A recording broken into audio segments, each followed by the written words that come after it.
We are honored to be joined by one of the senior members of the Senate in New Jersey, going on 34 years in the legislature. That's correct. Still loving it?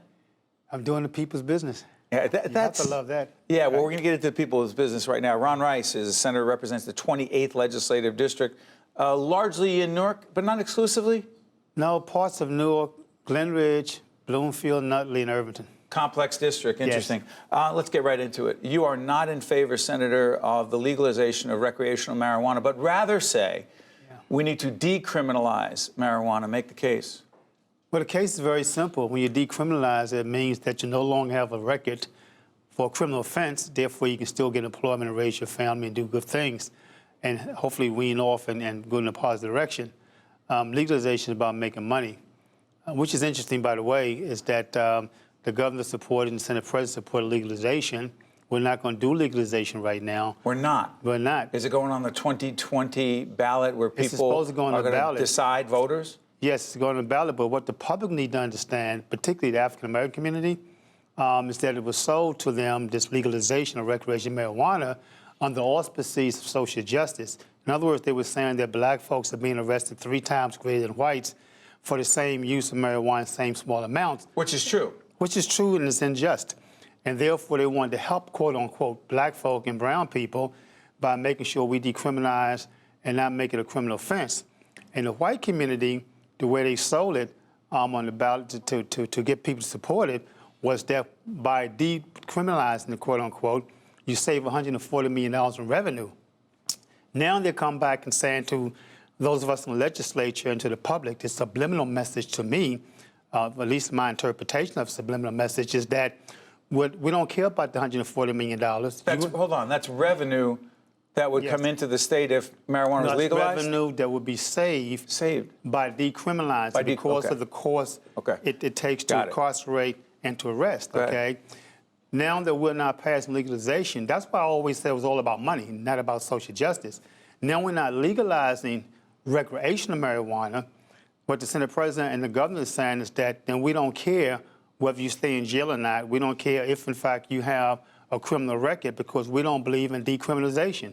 Because if you decriminalize, you still save the $140 million and you do the social justice piece. Do you think this is largely... See, a lot of folks who have come in here and advocated on behalf of the legalization of marijuana talk about the social justice issue, but you talk about it differently. You believe this is a social justice and civil rights and race-related issue that in some ways is targeted toward the African-American community. Yes, and that's always been our history since slavery. You make money on the backs of black folk. You can talk about privatizing prisons, which we no longer do. We did, and it made money. We can talk about the bail reform that failed in New Jersey in terms of funding and things of that magnitude.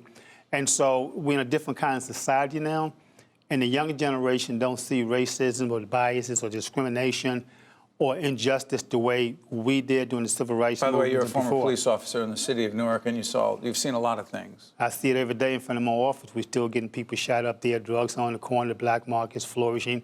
And in states where they legalize recreational marijuana, the black market's flourishing even more. Why? If you legalize it, why would the black market, the underground market, if you will, get even stronger? It doesn't make sense. For a couple of reasons. Number one, they don't have to tax anything. And number one, they can give you all the potency you want in THCs or other products. Because the government would regulate the potency if it were legalized. And they can do designer drugs. They can do a whole lot of different kinds of things out there the government can't do. What's going to happen with this, Senator? We're not going to have the legalization of marijuana that many people thought we were going to have, the recreational use. The medicinal use of marijuana continues to be discussed. You're not against medicinal or use of marijuana for people who are suffering and need it to relieve pain, are you? No, I promulgated that. I didn't vote for it the first time when Christie was there because I knew the bill, the way it was written, was going to do nothing but create false hope for people. I told the governor, the new governor, we need to do this thing right, and I think he has it right, and now it's still on hold because the science is showing that there are good benefits and probably more benefits than we know as we do the research on the medical side. It's the recreation, we call it the joy side, that's the problem in communities. Senator, what do you think most citizens would, the ballot question comes up. In the 2020 presidential election, think about that. It goes on the ballot.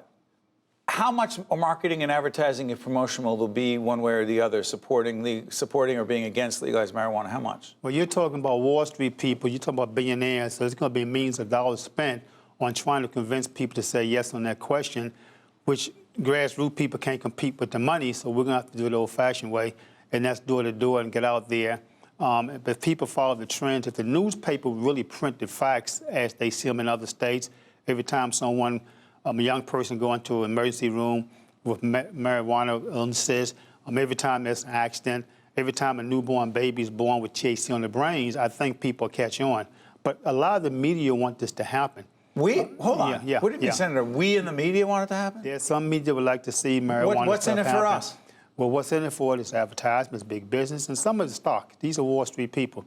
And I would go as far as to suggest, without doing the research, that some of the same people pushing this stuff on Wall Street people probably have some stock or investments in some of the media. And I'm not talking about NJTV. I'm talking about Commercial media.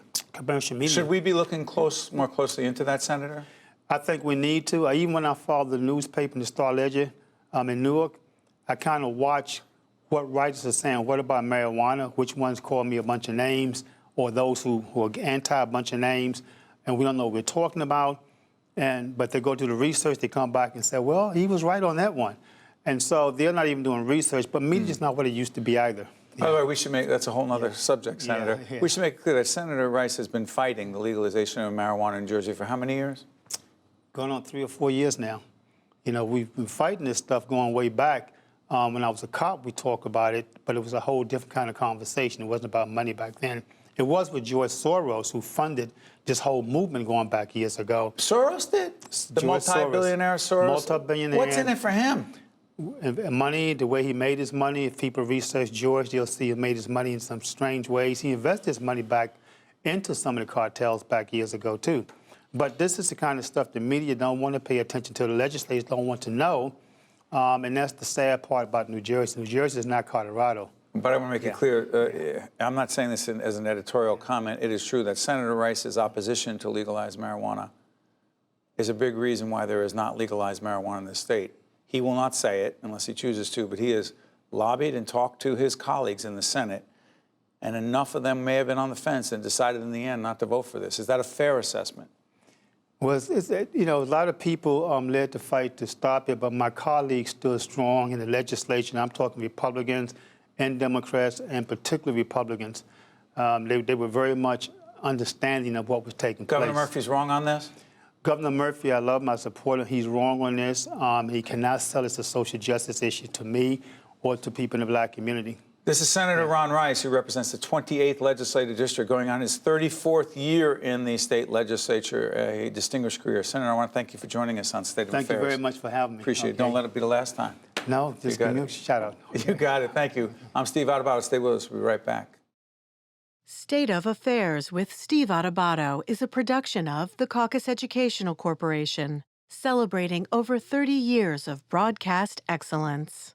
Funding for this edition of State of Affairs with Steve Adubato has been provided by New Jersey Sharing Network, Johnson & Johnson, the Port Authority of New York and New Jersey, Keystone Mountain Lakes Regional Council of Carpenters, Suez, Wells Fargo, and by University Hospital, Newark, New Jersey. Promotional support provided by NJ Advance Media and by AM 970 The Answer.